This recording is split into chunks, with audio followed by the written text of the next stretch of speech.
If you have ever been at an event where they go around the room and they ask you to say something about yourself and you just draw a blank, this video is for you. Come on, come to the front. All right. So this has happened way too many times than I care to admit.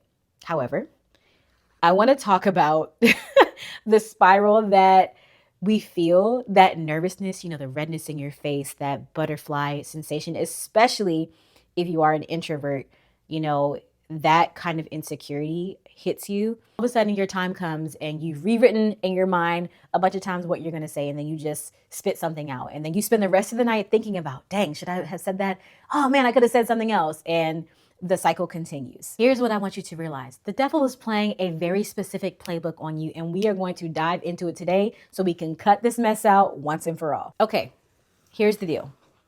I want you to realize that this happening to you is not a one-time event. I want you to think about every single time that you have to introduce yourself or do an icebreaker game or go around the table and say something that you've accomplished. The feeling that you get, these are patterns. Whatever room, conversation that you go into, the belief, the lie that who you are on its own is not enough is causing you to try to, scheme and calculate and puff yourself up to come up to a level that you feel everyone else is at. I can remember a specific time, this happened recently, like back in the fall, where I was at a dinner event and they were like, oh, say your name and, one win that you've had this year. And I'm like, oh my Lord, I don't even know what to say. Do I say I'm a mom? Do I, I feel like I don't have any accolades. I just homeschool my kids, right? And I'm rewriting this in my mind, and every person is going like, yeah, I have this coffee shop, and yeah, I did, $100,000 in sales, and I've lost 100 pounds, and all these things. I'm just like, okay, what did I do? What can I say?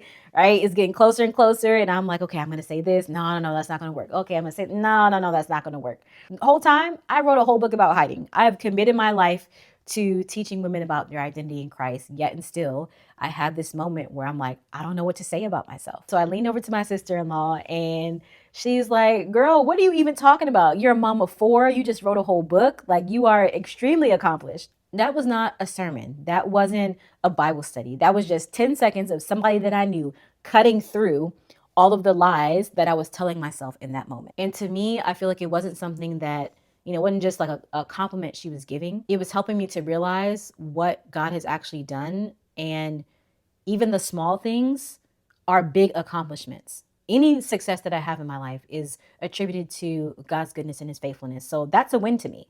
But the lie that I had in my mind that who I was not good enough was blocking all of that out. Here's the deal.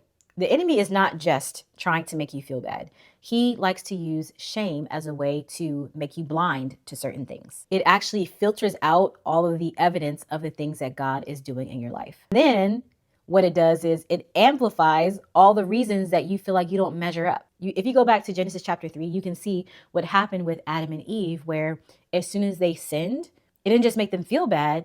They actually went and hid. They tried to make themselves invisible before anybody could see them. That is the strategy of the enemy. That's always been the strategy. It's not going to change. And that's why 2 Corinthians chapter 10, verse 5 is so important. It says that we need to take every thought captive to obey Christ. It says that these thoughts exalt themselves against the knowledge of God. So they're not even our thoughts. These are thoughts that are planted by the enemy, or they're thoughts that our flesh comes up with, and they exalt themselves against the knowledge of God. And we have to be diligent about taking those things captive to the obedience of Christ. So this is not a passive thing. It means that our thoughts are worth fighting with. It means that the battlefield truly is in the mind. But here's what I want to be honest about. That moment with my sister-in-law did not fix me. It did not change me permanently.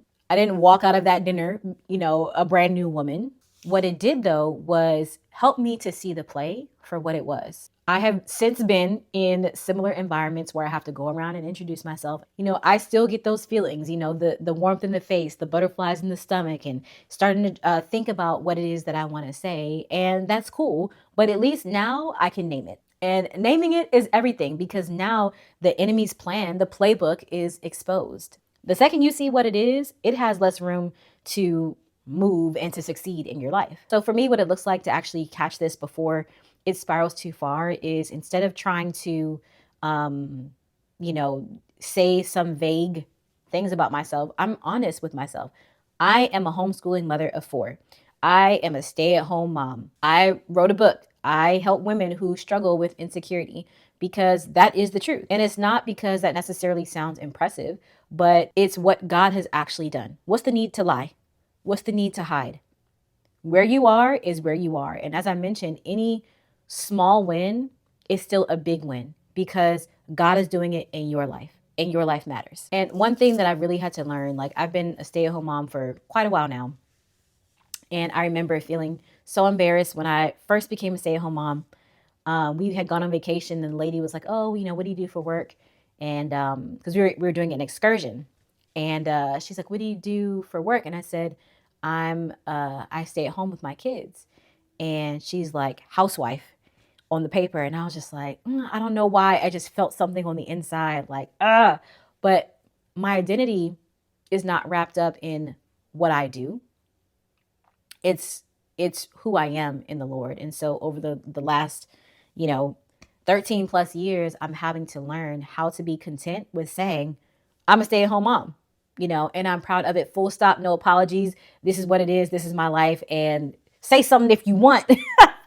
But no, seriously, like, being confident in who you are and what you do. And that's why my slogan, kind of my life mantra, is hiding is overrated, because it really is. There is no need to hide when God has been so good in your life. There's no need to hide when you know that you've been forgiven, and there's no shame or condemnation that God is putting on you, that you are free in the Lord, that you are loved by Him. And it's a reminder that God is calling you out. See, the thing is, courage is not the absence of spiraling and overthinking. It's what you do when you start to feel the spiral. And that taking every thought captive to the obedience of Christ is not just a one-time thing, it is a lifestyle. Every time the enemy tries to run that same play, like, oh, you're not enough, you need to hide, you need to be able to name that and declare what is the truth about you and who you really are. Like I said, the enemy only has one play. We've seen it since Genesis. You do something wrong, you feel shame, you hide so that no one can see you. You can edit yourself down until there's nothing left to reject.